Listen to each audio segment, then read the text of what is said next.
discípulos. Y eso está en el capítulo 6 del libro de Lucas. Antes de empezar, les pido por favor que inclinemos un momento nuestro rostro y vamos a orar. Señor Altísimo, te doy muchas gracias, Señor, por esta mañana. Gracias, Señor, por permitirnos estar aquí, Señor, para estudiar tu palabra. Te ruego que seas bendiciendo, Señor, este estudio que vamos a estar viendo el día de hoy. También te pido, Señor, por los hermanos que por alguna circunstancia no nos pueden acompañar el día de hoy, que los seas ayudando donde sea que estén, Señor, o si de pronto vienen en camino, se trayéndolos con bien. Te ponemos, Señor, en tus manos, Señor, este día, y te lo pedimos en el nombre de Jesucristo. Amén. Listo, entonces vamos a estar viendo tres temas. Primero dice, el discípulo es feliz sufriendo por su maestro.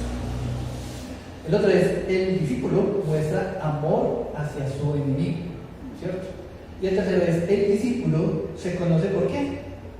Por sus frutos, ¿sí? Y la verdad central para el día de hoy sería la siguiente. Dice, Jesús en su sermón del monte estableció el modelo de vida que Dios espera de sus hijos, ¿sí? Entonces, hermanos, si decimos que somos hijos de Dios, pues tenemos que pararle cuidado a lo que Jesucristo hablaba de cómo debe ser nuestro actuar, ¿cierto? ¿Cuál debería ser nuestra actitud también? Pero no solamente lo que uno hace, sino la actitud con la que uno de pronto toma las cosas. Y recordar que en este momento de la historia, el ministerio del Señor Jesucristo estaba solamente en un área específica, que venía siendo Galilea, ¿sí? O sea, él hasta ahora no se ha movido muy lejos de ahí, ha estado más o menos por esa región de Galilea. ¿Haciendo qué? ¿Enseñando en dónde? En las sinagogas, los días sábados. O sea, él iba cada semana a un lugar diferente, en la sinagoga él enseñaba, ¿cierto? Y esa era su manera de actuar, ¿sí? Y durante la semana también dice que las personas lo seguían y él también les enseñaba, como la vez que se fue y se montó en el bote para enseñarle a la multitud que estaba más o menos como en la parte de la ribera del mar de Galilea, ¿sí? Y en una de esas dice que es una enseñanza que estaba enfocada era en sus discípulos, ¿cierto? Vamos a leer, vamos a adelantarnos en el capítulo 6 desde el versículo 20. Dice, versículo 20 del capítulo 6 del libro de Lucas. Dice, y alzando sus ojos, ¿hacia dónde? ¿O hacia quiénes? Hacia sus discípulos. Entonces, vamos viendo que esta enseñanza no era para todo el pueblo. Generalmente cuando él enseñaba al pueblo lo hacía de una manera un poco diferente, que vamos incluso a ver más adelante, y era que él enseñaba era con parábolas, pero acá no vemos ninguna parábola. A sus discípulos les procuraba hablar clarito, ¿cierto? O sea, enseñanzas directas. Y dice, entonces claro, alzó sus ojos hacia los discípulos y decía, bienaventurados vosotros los pobres, porque vuestro es el reino de Dios. Bienaventurados los que ahora tenéis hambre, porque seréis saciados. Bienaventurados los que ahora lloráis, porque reiréis. Bienaventurados seréis cuando los hombres os aborrezcan y cuando os aparten de sí y os vituperen y desechen vuestro nombre como malo por causa del Hijo del Hombre. Gozaos en aquel día y alegraos, porque he aquí vuestro galardón es grande en los cielos, porque así hacían sus padres con los profetas. Entonces vemos de que esta sección tiene una particularidad, ¿cierto? Normalmente el título con el que viene esta parte dice las bienaventuranzas, ¿sí? Y la parejita de esta sección también está en el libro de Mateo, ¿sí? El libro de Mateo, en el capítulo 5, ¿sí? Pero a diferencia del capítulo 5, ¿cierto?, de Mateo, en este es un poco más directo, ¿cierto? Se va más al grano como de cuáles son las bienaventuranzas. Y realmente eso está dividido en dos secciones. La primera es esta, las bienaventuranzas. Pero después viene otra, que es los ayes, ¿cierto? Como cuando uno se queda, ¿cómo se queda uno? Ay. Entonces, esta sección que acabamos de leer sería la bienaventuranza. La otra viene siendo entonces los ayes. Dice, mas ay de vosotros ricos, porque ya tenéis vuestro consuelo. Ay de vosotros, los que ahora estáis saciados, porque tendréis hambre. Ay de vosotros, los que ahora reís, porque lamentaréis y lloraréis. Ay de vosotros, cuando todos los hombres hablen bien de vosotros, porque así hacían sus padres con los falsos profetas. ¿Sí?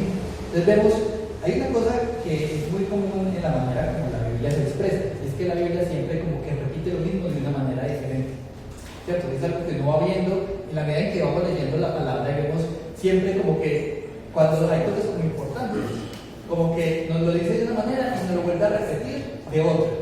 ¿Sí? Y ese estilo de repetición o de hacer un contraste es muy usado en la Biblia y también se usa aquí. Entonces, primero nos dan una bienaventuranza, pero seguidito abajo nos dan lo mismo, pero al revés, ¿cierto? Ay de vosotros los que, ¿cierto? Los ricos y los pobres, o los hambrientos, o los saciados, o los que lloran, los que ríen, o los que los tratan mal no porque sí, por una razón muy particular, versus cuando a todo el mundo, cuando a las personas le dicen, no, usted está muy bien, no pasa nada, cuando en realidad es así, ¿cierto? Y eso es un contraste. Y es un contraste que tiene un motivo. ¿Cuál creen que puede ser el motivo? O sea, porque el Señor Jesucristo le dice a sus discípulos, tengan estas bienaventuranzas y estos árboles en mente. Claro, es que la vida práctica de un cristiano, de un creyente, de alguien que quiere servirle al Señor, va a ser eso. Sí, va a ser permanentemente confrontación, mirar si usted está más inclinado por las riquezas o algo, y cómo es que va a caminar. Y en este mundo donde se hacen las cosas con un interés y con una... O sea, hay algo en mente de la persona, el creyente, el siervo de Dios tiene que estar mucho más atento. Y todas hay que irlas mirando una por una. A ver, el Señor Jesucristo nos está enseñando no solamente a sus discípulos, sino a nosotros ahora. Es un caminar, estar mirando, bienaventurados por esto, bienaventurados por aquello, bienaventurados los que, o sea, son las bienaventuranzas para que sepamos que las acciones que tenemos no deben estar que nos hagan sentir bien, sino que entendemos que pongamos en su vida. Y luego vienen los ángeles. No creáis que van a pasar bien. Que cuando ellos se la iban de abrir, no ha sido un jardín de los que todo el mundo ha aprobado todo esto, no, pero el Señor, como a mí me advierte desde cuando empiezo a caminar, a mí no se me da nada que me menosprecie que la cosa, porque yo voy a seguir a mi Señor. Amén. Hay una cosa y es que todo lo que se trata ahí, digo yo que debe ser estar uno muy atento a lo que Cristo manda, que debe ser obediente a lo que Él le dice, todo a los ricos, a todo lo que nos habla Él, debemos de ser obedientes, porque el que no obedece no está con la obediencia, no está con Dios. Sí, ahí es más que todo eso. Él conoce el pasado, el presente y el futuro, y ya sabe lo que se le va a presentar y no sabe lo que va a suceder. Entonces, para que te mantengan su fe y su firmeza, ahí no te metes. Ya cuando tú vas a hacer esto, ¿qué va a pasar? ¿Por qué? Porque ya sabe qué es lo que le va a pasar en el futuro. Las bienaventuranzas es lo que el Señor le agrada que nosotros hagamos, pues nos indica cómo Él está feliz con nosotros. Y los ayes es la parte el tónico, o sea, lo que hace que Él sea de raro.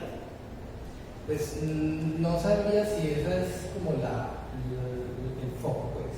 Pero vamos a ver algo importante. Porque dice, bienaventurados los que tienen hambre y sed, pero no es alimento sino de la palabra.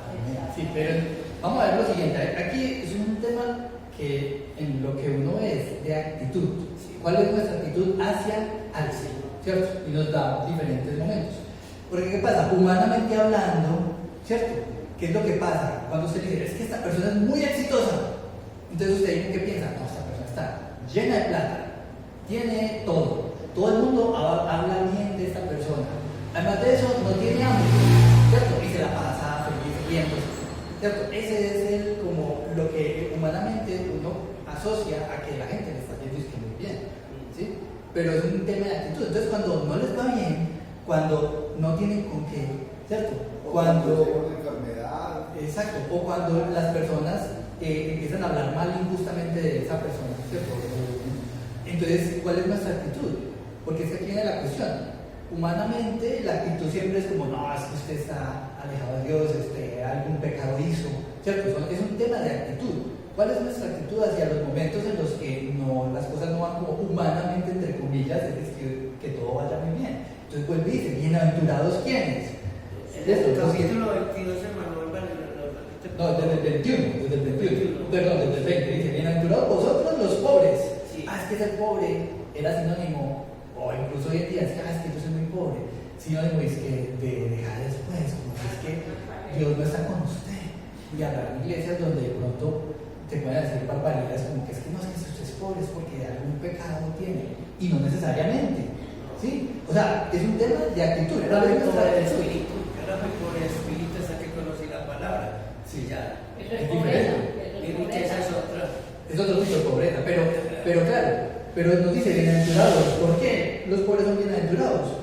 Porque vuestro es el reino de Dios, o sea, espiritualmente, puede ser que usted económicamente, porque esa pobreza que habla acá en la primera, bienaventurados los pobres, es económica, Sí. ¿cierto? O sea, es económica, en cambio la otra es espiritual, ¿sí, hermano? Aunque hay la palabra de la salvedad de que es por causa de Cristo. Ese es otro punto importante, claro, porque nos dice, listo, usted es pobre económicamente, pero vuestro es el reino de Dios, o sea, espiritualmente usted es rico, ¿cierto? Bienaventurados los que ahora tenéis hambre, o sea, usted humanamente puede ser de que de pronto le toca comer una máximo 2 veces al día, hay veces que eso puede pasar, ¿sí? Pero dice, los que ahora tenéis hambre, ¿por qué? Porque seréis saciados, ¿cierto? No necesariamente, ya habíamos visto que no solo de pan libera el hombre, sino de toda palabra que viene de Dios. Eso es hambre, dice de la palabra de Dios, es bienaventurado.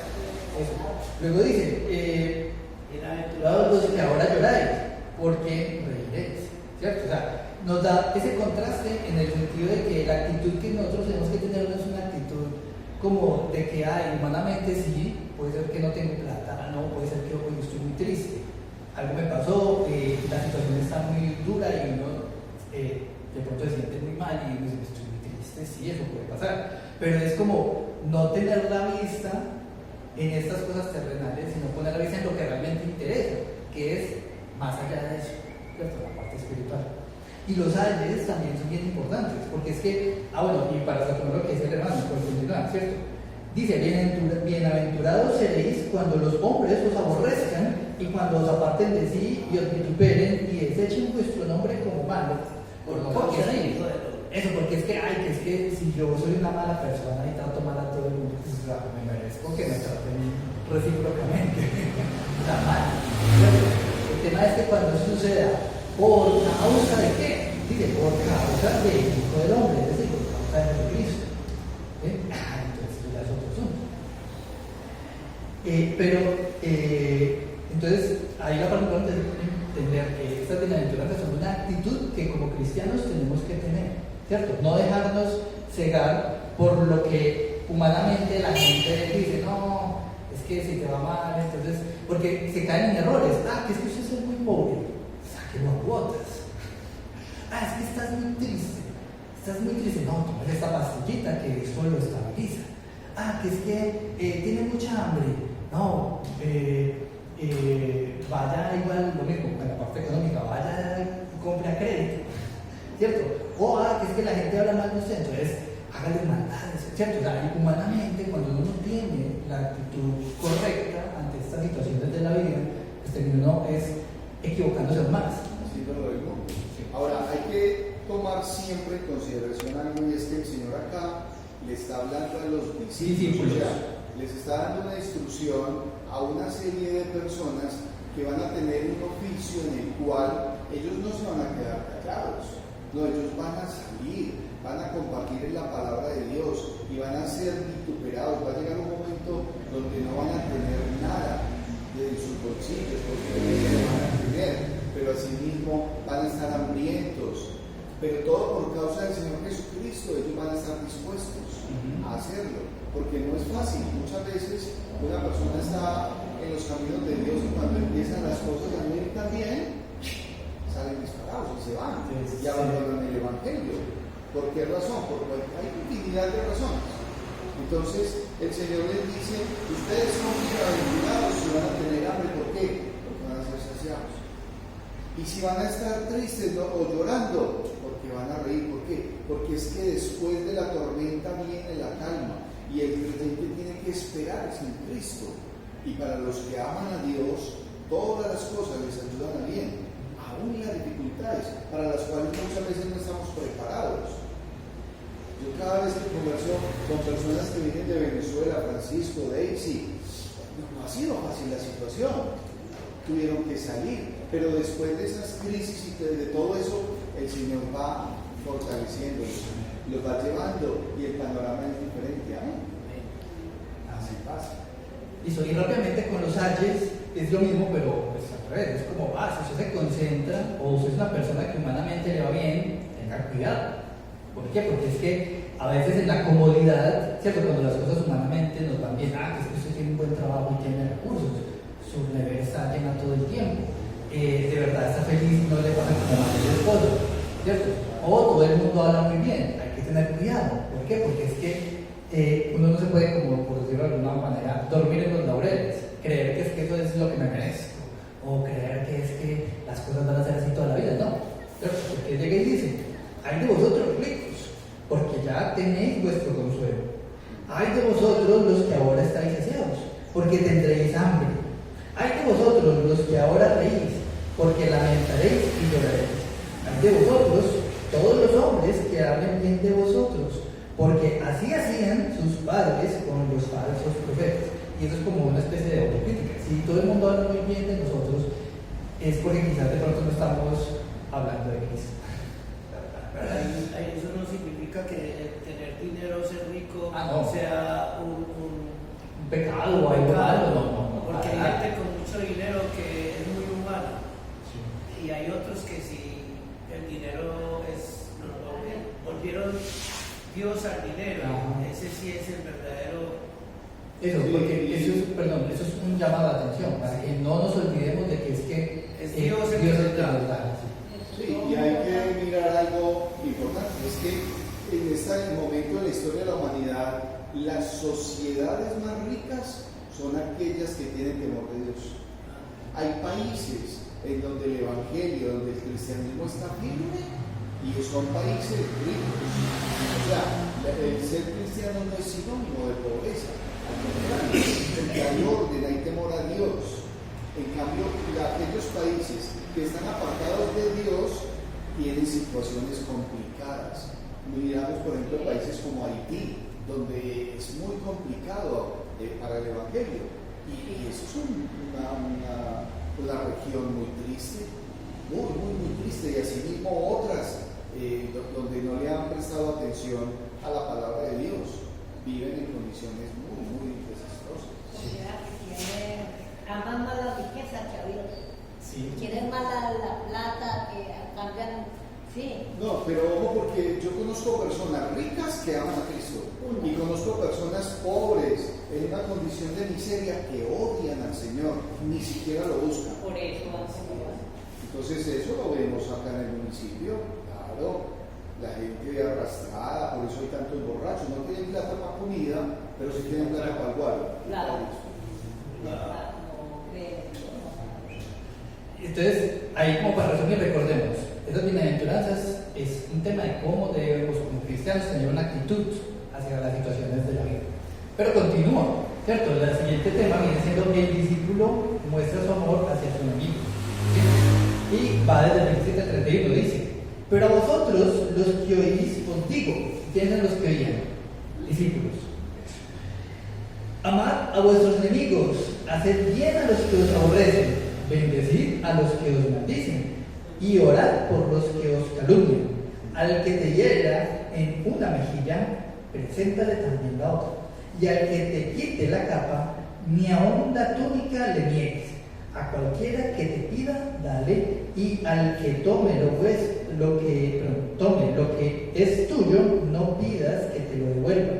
Y como queréis que os hagan los hombres con vosotros, así haced también con ellos.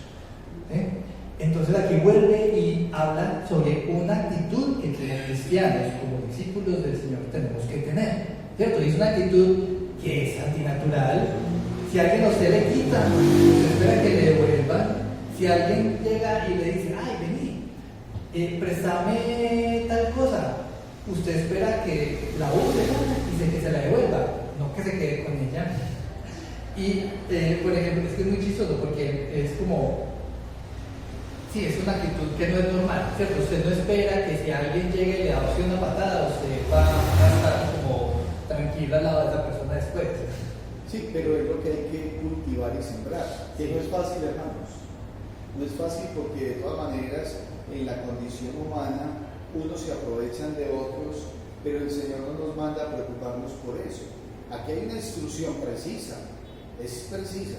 No está mandando a que todo el mundo pase por encima de nosotros, ojo, porque hay que tener un equilibrio hay que mirar. Lo que sí es que él dice, ¿no? Como quien dice, no se aferre a lo que no se tiene que aferrar, no pelee por lo que no tiene que pelear, no discuta por lo que no tiene que discutir, no se enfrasque en situaciones que son innecesarias. Y eso generalmente pasa cuando el cristiano se expone en el mundo, pero resulta que no pasa solamente en el mundo. Situaciones como esas pasan aún en el hogar, pasan aún en la iglesia, y la gente es llenándose de un odio y de una amargura innecesaria por cosas materiales que no tienen ningún sentido. Si una persona necesita algo, pues désela. No se aferre a lo material. Es tan fácil para un ladrón acercarse a alguien y decirle, entrégueme tal cosa, y la gente se hace matar. ¿Eso no tiene sentido? Pues si le hace falta un reloj, como yo le regalo el reloj. Llegar a ese punto es un proceso, porque no es lo que nos enseñaron de niños. No se deje de nadie, no se deje pegar de nadie. No sé si a ustedes les decían eso, pero a mí sí. No, y que realmente la parte como principal de esta, porque es que esto da una discusión bien profunda y con muchas opiniones, porque es como, ay, entonces a mí alguien en la calle me pide que me dé menuda, se la tengo que dar. Hermanos, es complejo porque digamos que ahí pueden haber algunas opiniones. Y, a ver, en lo que yo he estudiado, la conclusión a la que por lo menos yo llegué es la siguiente: uno tiene que ayudar a los hermanos, ¿cierto?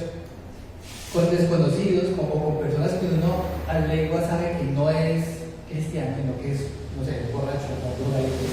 Uno tiene que tener precaución, tiene que tener cuidado, y no necesariamente decir que porque el otro llegue y me dice, venga de él, y uno sabe que se lo va a gastar en droga, entonces se lo va a dar. No, porque entonces está haciendo que el otro siga cayendo. ¿Sí?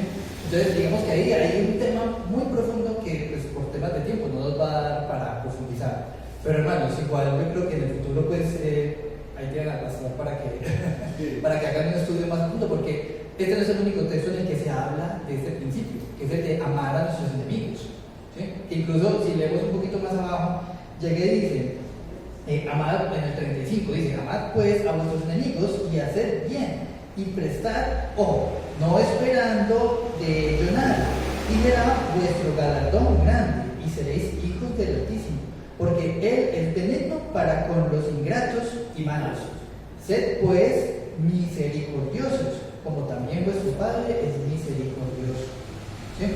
Entonces, digamos que al principio, pues de pronto no profundizando mucho en los detalles, sería que hay que hacer con los demás como quisiéramos que hicieran con nosotros. ¿Sí? Entonces, por ejemplo, si uno llega y dice, no, es que si a mí me hiciera falta, no sé, un cuaderno, y yo veo a alguien que le falta un cuaderno, pues yo le doy un cuaderno, no esperando que esa persona me retribuya nada, sino simplemente por amor. ¿Sí? Hermano.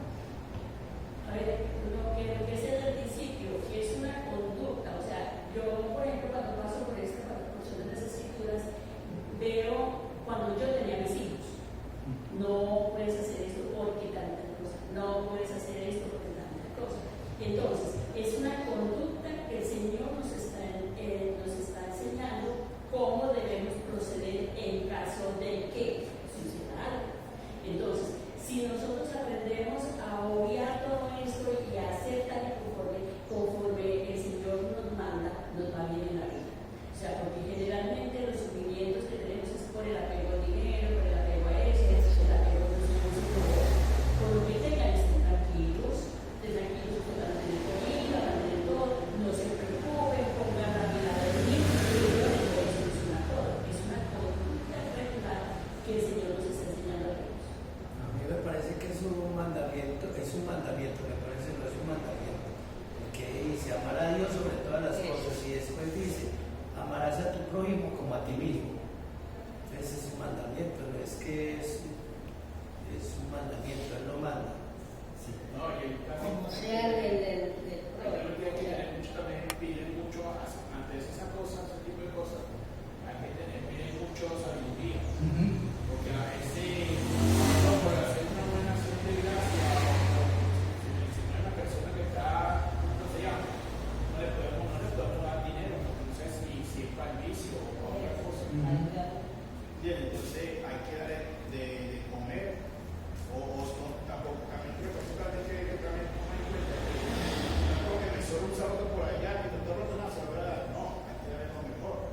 para poder recibir lo mejor. Y siempre en cada turno le va a dar algo, tiene también a anunciar la palabra del Señor. Esto tú no puedes dar yo, esto lo está dando el Señor. Levántate y anda a ver que se obtiene el Señor para que puedas la pasar bien y puedas ya tener comida, tener ropa. Eso, y entender que el contexto en el que nos dice es como, bueno, es que humanamente usted ayuda al que sabe que después le va a ayudar. ¿Cierto? Cuando usted ve a alguien que, si usted le ayuda, la persona de verdad no tiene forma de ayudarlo de vuelta, es que no importa, porque el espíritu de lo que dice esta parte es, no importa, es que usted lo debe hacer por amor, y ya, sin esperar nada a cambio. Dice, como que es que hagan los hombres con vosotros, así también hacer vosotros con ellos. ¿Sí? Entonces, de este pedacito, esta sería como la enseñanza. Y la última parte viene siendo que el discípulo se conoce por qué. Por sus frutos. ¿Sí? Y ahí vemos dos pedacitos que vamos a leer, uno sobre los frutos y otro sobre una casa, sobre algo. Entonces, leamos, va desde el 43 al 49. Dice el versículo 43, dice, no es buen árbol el que da malos frutos, ni árbol malo el que da buenos frutos, porque cada árbol se conoce por su fruto, pues no se cosechan higos de los espinos, ni de las zarzas se vendimian uvas. El hombre bueno del buen tesoro de su corazón saca lo bueno, y el hombre malo del mal tesoro de su corazón saca lo malo, porque de la abundancia del corazón habla la boca. Complejo. Y continúa diciendo, dice, ¿por qué me llamáis Señor, Señor, y no hacéis lo que yo os digo? Todo aquel que viene a mí y oye mis palabras y ¿cómo? ¿Qué dice ahí? ¿Y qué? Y las hace, os indicaré a quién es semejante. Semejante es al hombre que al edificar una casa, cavó y ahondó y puso el fundamento sobre la roca. Y cuando vino la inundación, el río dio con ímpetu contra aquella casa, pero no la pudo mover porque estaba fundada sobre la roca. Mas el que oyó y no hizo, semejante es al hombre que edificó su casa sobre tierra, sin fundamento, contra la cual el río dio con ímpetu y luego cayó y fue grande la ruina en aquella casa. Entonces aquí nos da dos paralelos que están muy relacionados. Entonces es como, listo, si usted dice que usted es un discípulo de Cristo, ¿qué es lo que tiene que hacer?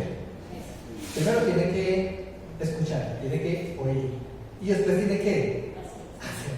Porque no solamente, yo llego y me vengo y escucho, pero cuando ya me veo en el momento de que tengo que actuar y tengo que tomar una decisión, no hago lo que dice la palabra.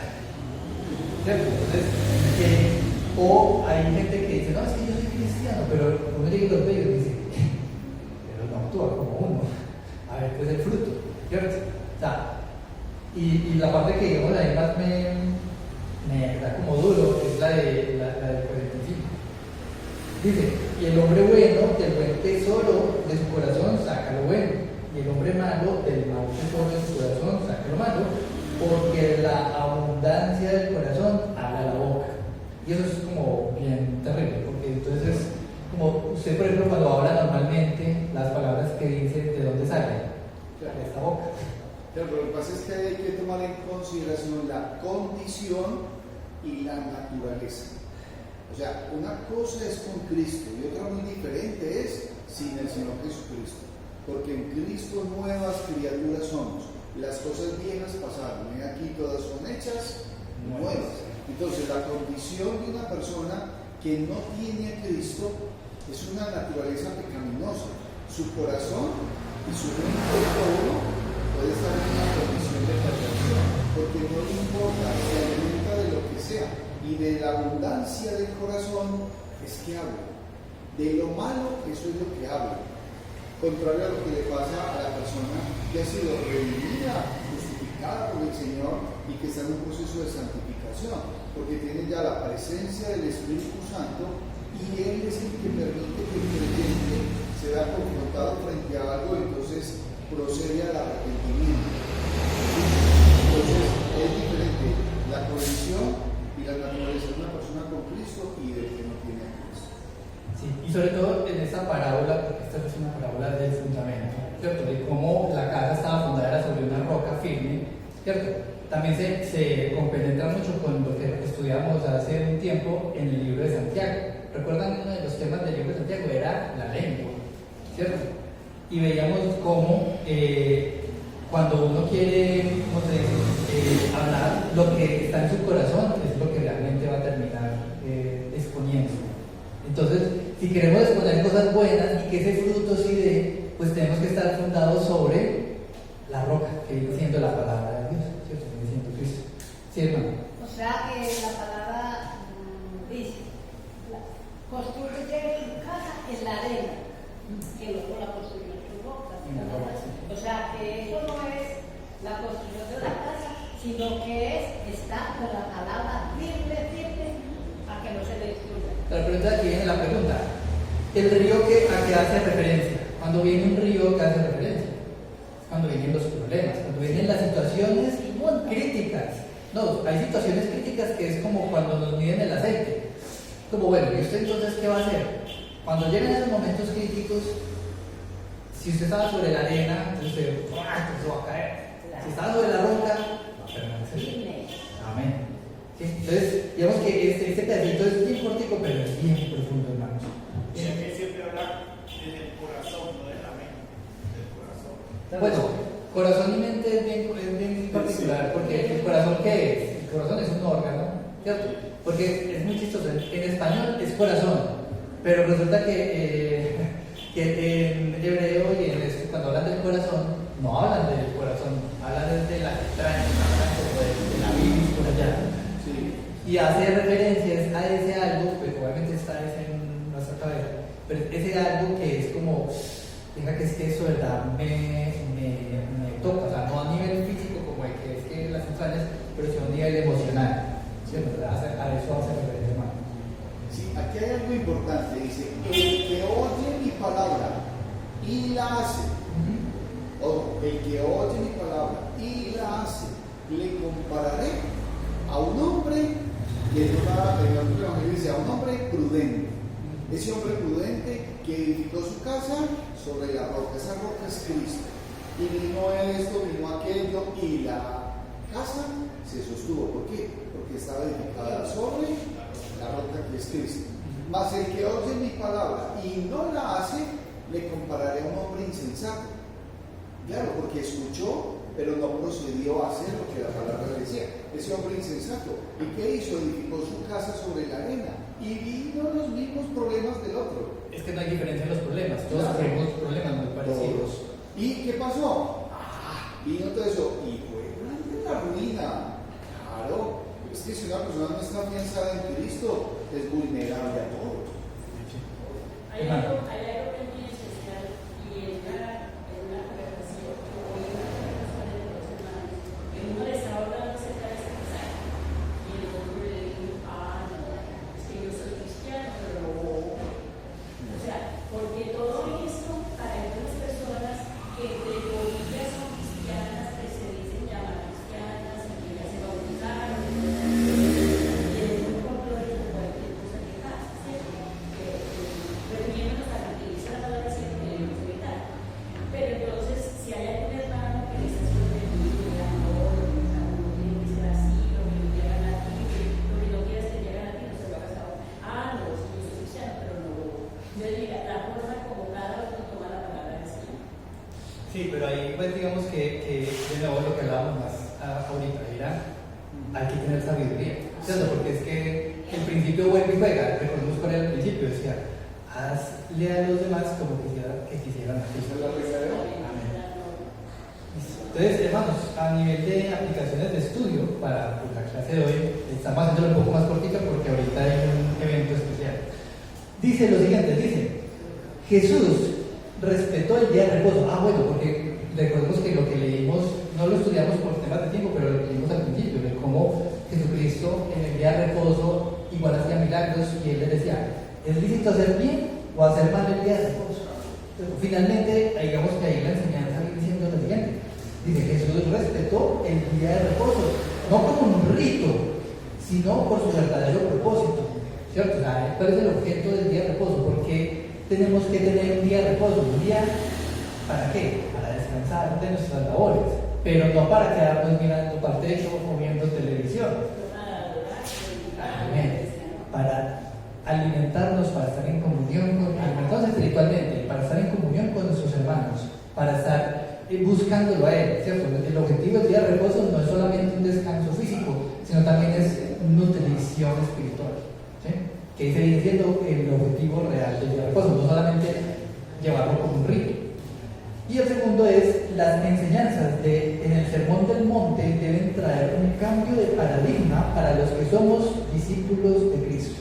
Hermanos, el Sermón del Monte es para leer y releer, e incluso no solamente esta versión que es un poco más resumida de Lucas, sino ir a mirar la calle de Mateo, que va con muchos más detalles, porque es como una manera de ver lo que Dios realmente espera de sus hijos y de sus discípulos, el cómo debemos y cuál es nuestra actitud hacia la vida, hacia las cosas que nos pasan.